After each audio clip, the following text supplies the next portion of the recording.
नमस्कार मित्रों, स्वागत है आप सबका एक बार फिर से हमारे चैनल अवनी ज्ञान गंगा में।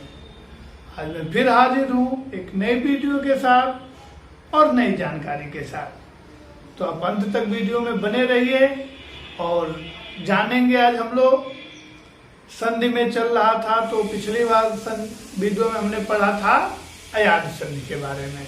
आज हम लोग पढ़ेंगे दो संधियों को एक साथ, पर रूप संधि और पूर्व रूप संधि।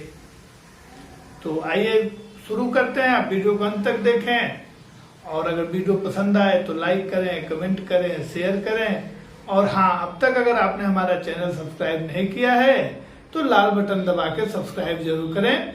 तो आइए शुरू करते हैं संधि में हम लोग आज अगली संधि के बारे में।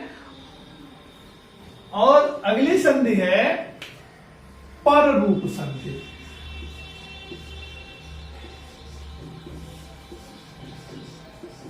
कौन सी संधि है? पर रूप संधि। पर रूप संधि का सूत्र होता है एंग पर रूपम। एंग पर रूपम यानी एंग यानी क्या? एंग प्रत्याहार। क्या? एंग प्रत्याहार क्या हो जाता है? तो पर रूप हो जाता है।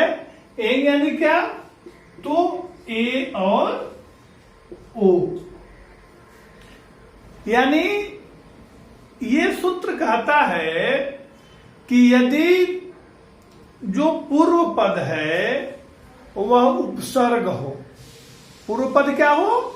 उपसर्ग हो। और कैसा उपसर्ग हो? तो अकारांत उपसर्ग हो।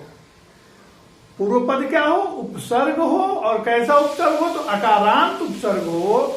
और बाद वाले में यदि एंग प्रत्याहार का वर्ण आता है, यानी ए और ओ आता है, तो एंग प्रत्याहार ही रह जाता है, पर रूप ही दोनों के स्थान पर हो जाता है। आप इसको समझें कैसे?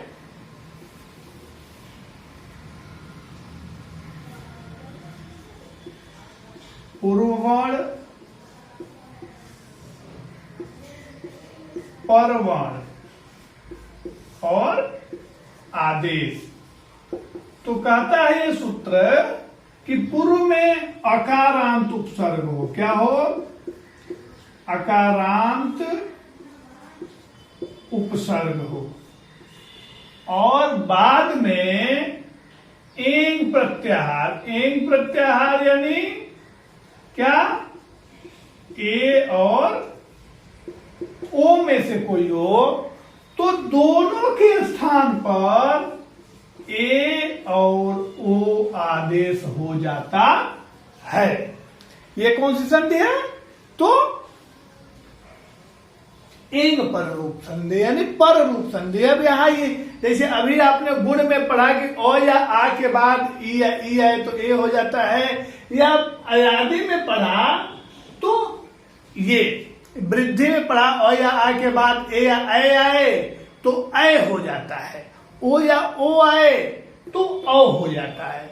लेकिन यहां पर ये इसका क्या है? अपवाद के रूप में संधि चलती है कि ठीक है, ओ या आ के बाद अगर ए आता है तो ऐ नहीं होगा।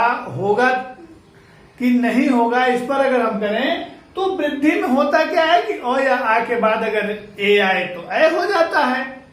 पिछली संधि में आपने पढ़ा। लेकिन ये कहता है कि नहीं भाई साहब, अगर ओ है लेकिन वह किसका है? उपसर्ग का ओ है, तो वृद्धि नहीं होगा। तो क्या हो नहीं होगा? वृद्धि नहीं होगा। एंग प्रत्याहार अगर बाद में आता है और पहले जो पूर्व वर्ण है वो अकारांत अगर उपसर्ग है तो वृद्धि नहीं होगी। क्या होगा? पर रूप जो है वही सीधे सीधे रह जाएगा। आप उदाहरण से समझ लें इसको। तो जैसे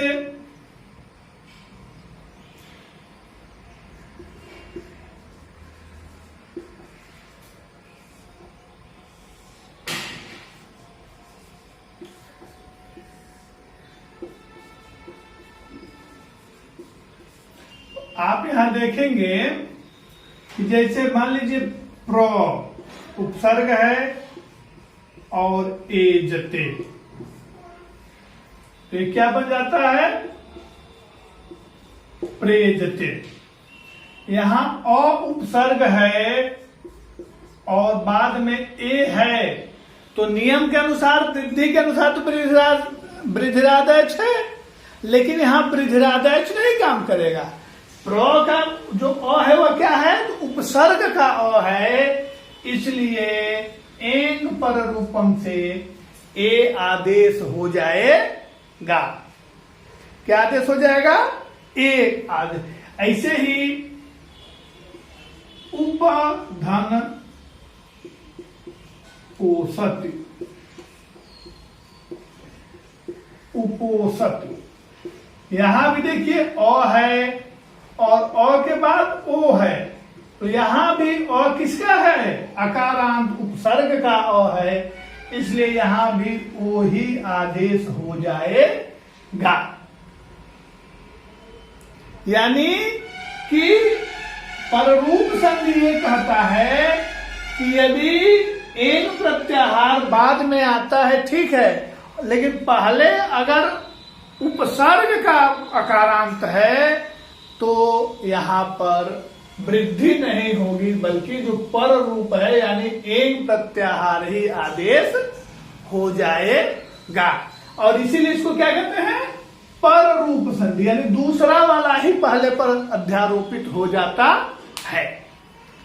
और अगर इसी से मिलता जुलता दूसरी संधि भी है, दूसरी संधि भी है इसी से मिलती जुलती, आप उसको भी जान लें, वह है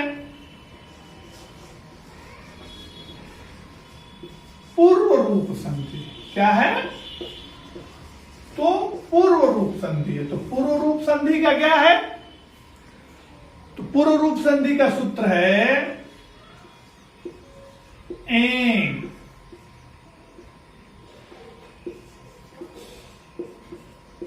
पदांतादित्य। इसके पहले वाले में पर रूप में आपने देखा कि एक प्रत्याहार बाद में आ रहा था, लेकिन इसमें क्या है कि एक प्रत्याहार पहले आएगा। यानी यदि एक प्रत्याहार के वर्ण के बाद क्या आ जाए? ओ आए। क्या आए? ओ आए, तो क्या हो जाता है? यदि एक प्रत्याहार के वर्ण के बाद ओ आए और ओ कैसा हो? तो पदांत हो, अपदांत हो। क्या हो? अपदांत हो, तो वहां पर और समाप्त हो जाता है। और क्या हो जाता है? और समाप्त हो जाता है, और उसके साथ क्या हो जाता है कि इसका स्वरूप अवग्रह के रूप में हो जाता है। किसके रूप में हो जाता है? अवग्रह के रूप में हो जाता है। यानी ये सूत्र ये कहता है कि यदि पदांत एकार और उकार के बाद अ आए तो दोनों के स्थान पर एकार और उकार आदेश हो जाता है, और अ क्या हो जाता है? उपस्थिति सूचना मात्र के लिए रह जाती है। आप जैसे देख लें उदाहरण के रूप में, तो यहां पर मान लीजिए पद विच्छेद और संधि या आदेश वर्ण जो है वो, तो आप देखें इसमें जैसे मान लीजिए कह रहा है हरे अव, तो यहां क्या है? हरे धन अव। अब यहां पर ए और अ मिल करके हुआ तो ए ही, लेकिन एक अवग्रह जो है वह सूचना के रूप में यहां पर देखें रह गया कि अ था, और खत्म नहीं हुआ और रहा। पहले वाले में अ समाप्त हो गया, लेकिन दूसरे वाले में अ रहा। अब ये भी अयान संधि का है कि इन प्रत्याहार के बाद अगर और कोई भी स्वर आता है तो वह क्या हो जाएगा, आया, लेकिन ये उसका अपवाद होता है। ऐसे विष्णु अब